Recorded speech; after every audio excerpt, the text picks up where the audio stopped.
Shadows of Chicago. Chapter 3. The Man in the Dark. The old warehouse fell silent. Samuel Cross and Tom Wilson froze. The creak of the door echoed once again. Someone was inside. Cross slowly drew his revolver.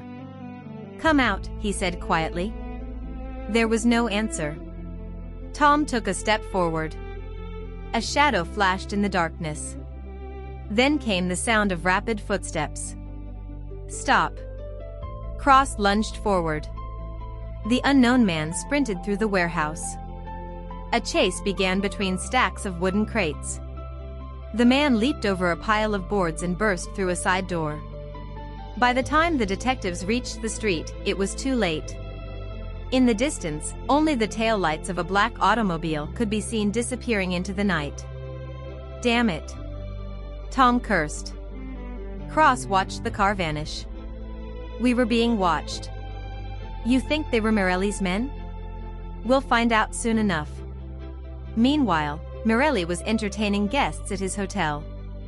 Several owners of underground bars had gathered in his office. All of them looked nervous. Morelli slowly walked around the table. "Someone has been telling the police too much." No one answered. "I don't like traitors." A chill swept through the room. One of the bar owners nervously adjusted his tie. "Mr. Morelli, we're loyal to you." "I hope so." Morelli stopped walking. "Because if I find the rat..." He did not finish the sentence. He didn't need to. Everyone already knew how it ended. The following day, George Hamilton left work later than usual. Gray clouds covered the sky. He got into his car and headed home. A few blocks later, he noticed a black sedan behind him. It stayed on his tail. One turn. A second turn. A third. The sedan never fell back.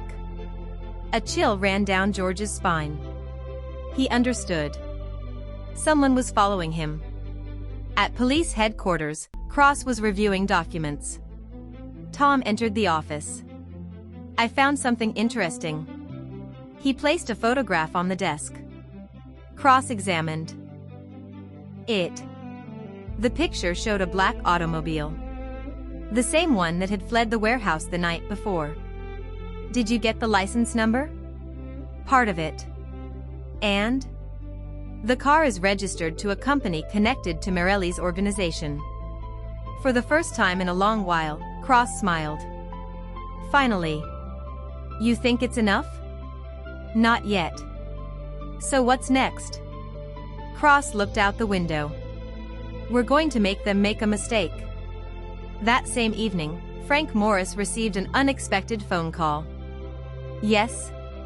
The voice on the other end was trembling. "We have a problem." "What kind of problem?" "One of our men has been arrested." Frank straightened immediately. "Who?" "Michael Conti." Frank went pale. Conti knew too much. Addresses. Routes. Names. If the police made him talk, the entire organization would be in danger. Frank headed straight to Morelli. The boss was sitting in an armchair, smoking a cigar.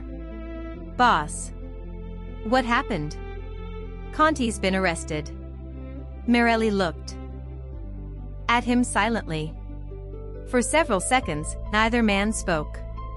Then Morelli crushed out his cigar. He must not talk.